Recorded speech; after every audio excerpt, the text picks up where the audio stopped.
আওয়ামী লীগের যারা ধরেন ক্লিন আছে বা যারা এই হত্যাকাণ্ডে জড়িত না, তারা কি অনুতপ্ত হয়েছে? তারা কি বলেছে যে আমরা অনুতপ্ত?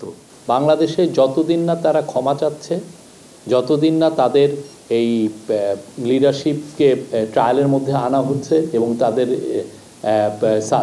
সাবমিট টু জাস্টিস, এবং তাদের যতদিন না তাদের অ্যাকাউন্টেবিলিটির মধ্যে আসছে, ততদিন তাদের কোনো প্রোটেস্ট করার আসলে করতে দেওয়া হবে না। আপনি জানেন যে আওয়ামী লীগের টপ লিডারশিপ, আওয়ামী লীগের অনেকেই এই পুরো জুলাই হত্যাকাণ্ডের সাথে জড়িত, আপনি জানেন। এবং কালকে হিউম্যান রাইটস ওয়াচের আপনারা যদি খুব মনোযোগ দিয়ে রিপোর্টটা পড়েন, ওই রিপোর্টের 17তম পাতায় আছে যমুনা ইলেকট্রনিক্সের সুপার এক্সচেঞ্জ অফারে একের ভিতর 3 পুরনো বদলে নতুন নিন যমুনা ইলেকট্রনিক্স। সেখানে স্পষ্টভাবে তারা লিখেছে যে শেখ হাসিনা নিজেই ডাইরেক্টলি অর্ডার দিয়েছেন এনফোর্স ডিসঅ্যাপিয়ারেন্স, মানে গুমের এবং কিলিংয়ের। তো তারা অফিসারদের সাথে কথা বলেছে, অফিসাররা হিউম্যান রাইটস ওয়াচকে জানিয়েছে।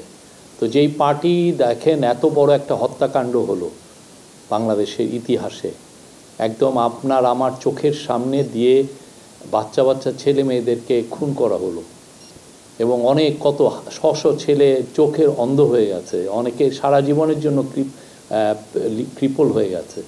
তো তারপরে এদের মধ্যে তো কোনো অনুশোচনা নাই, রিমোর্স নাই, রিগ্রেট নাই। এবং আপনি ওদের যদি ওয়ার্ডিং দেখেন, তারা আরও মিথ্যা কথা বলছে যে 3000 পুলিশ মারা গেছে। কত বড় জালিয়াতি, কত বড় মিথ্যা কথা। বাংলাদেশে যতদিন না তারা ক্ষমা চাচ্ছে, যতদিন না তাদের এই লিডারশিপকে ট্রায়ালের মধ্যে আনা হচ্ছে এবং তাদের সাবমিট টু জাস্টিস, এবং তাদের যতদিন না তাদের অ্যাকাউন্টেবিলিটির মধ্যে আসছে, ততদিন তাদের কোনো প্রোটেস্ট করার আসলে করতে দেওয়া হবে না। প্রোটেস্ট কোনো ধরনের কোনো, বাংলাদেশের মানুষকে আগে তাদেরকে আগে বিচারের সম্মুখীন হতে হবে। আমাদের স্পষ্ট অবস্থান এখানে। আওয়ামী লীগের যারা ধরেন ক্লিন আছে বা যারা এই হত্যাকাণ্ডে জড়িত না, তারা কি অনুতপ্ত হয়েছে? তারা কি বলেছে যে আমরা অনুতপ্ত? আপনি দেখেছেন আমাদের পার্টি এই কাজটা করেছে, এই জন্য আমরা অনুতপ্ত ফিল করছি, আমরা ক্ষমা চাই।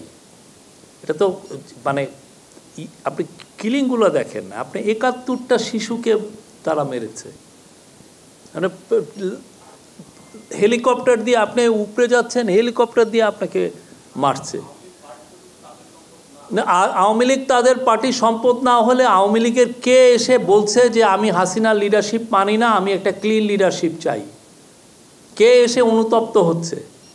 বরঞ্চ এদের অনেকে মিথ্যা কথা বলছে।